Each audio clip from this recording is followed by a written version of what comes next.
Stitches of memories. Come, I will show you what I found at the bottom of the wardrobe while cleaning, said Flora, pulling my sleeve.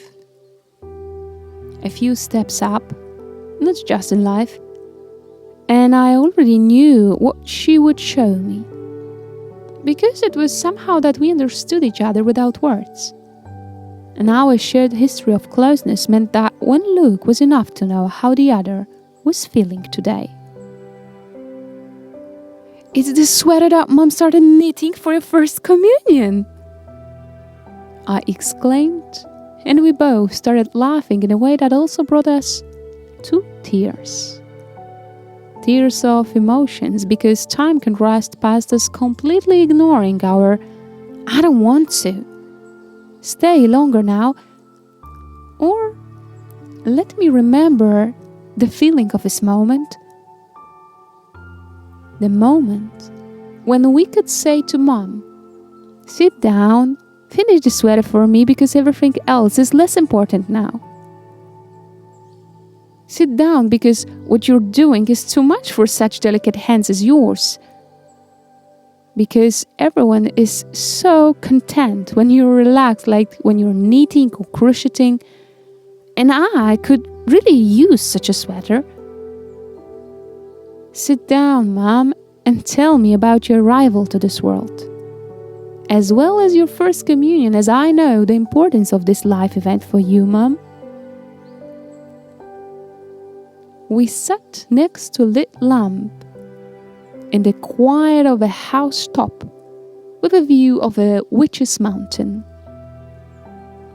I wanted this moment of conversation to freeze like part of a white communion sweater, thinking as if there would be time to put it all together.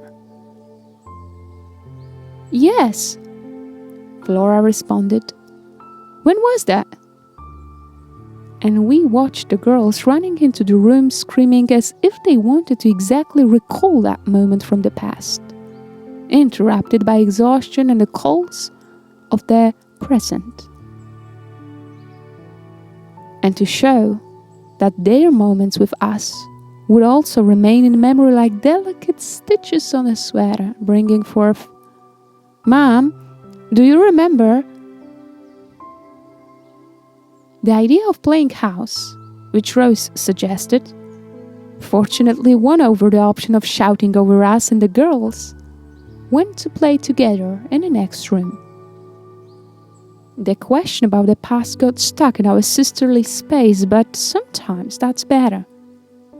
Because in interrupted stories lies both an enormous longing for what could have been and a greatest gratitude for what was. These moms, I sighed.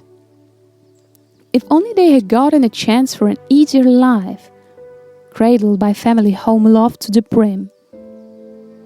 If only they could sit more often in an armchair with warm apple pie served on a porcelain plate, instead of running through life with an endless list of duties.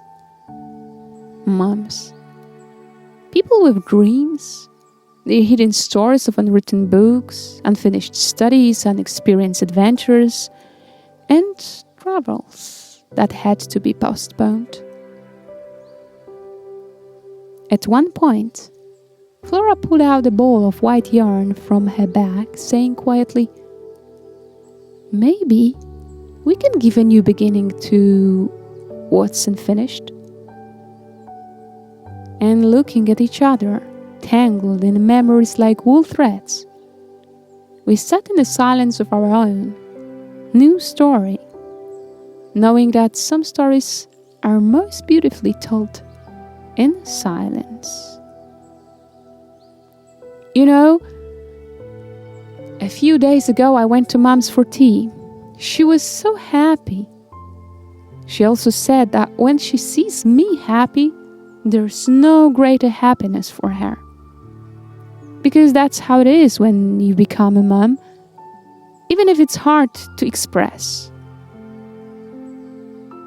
I looked at her silver hair shining like a crown of life experience, and wrinkles resembling a map of memories and smiles we've shared through these years, and those that appeared before we met.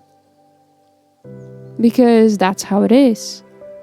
The beginning of a child's existence isn't the beginning or end of their mom's existence. It's part of a shared journey they call us to experience being together.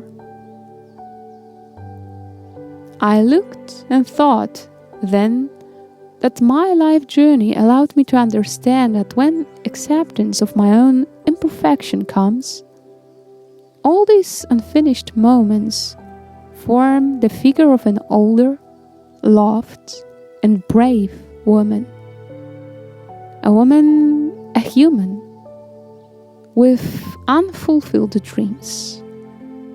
A woman whose fingers now would need even more time to finish a small, white communion sweater. Flora and I hugged each other so tightly that when she asked me sometime, "Do you remember?" I will know she means this moment, here, together. 2 wonderful moms, sitting with a view of a witch's mountain. Rose stood in the middle of the hallway, and I wordlessly stood up and, turning to her, said, "Come, let's play house together." And we all went to cut windows in a large cardboard box.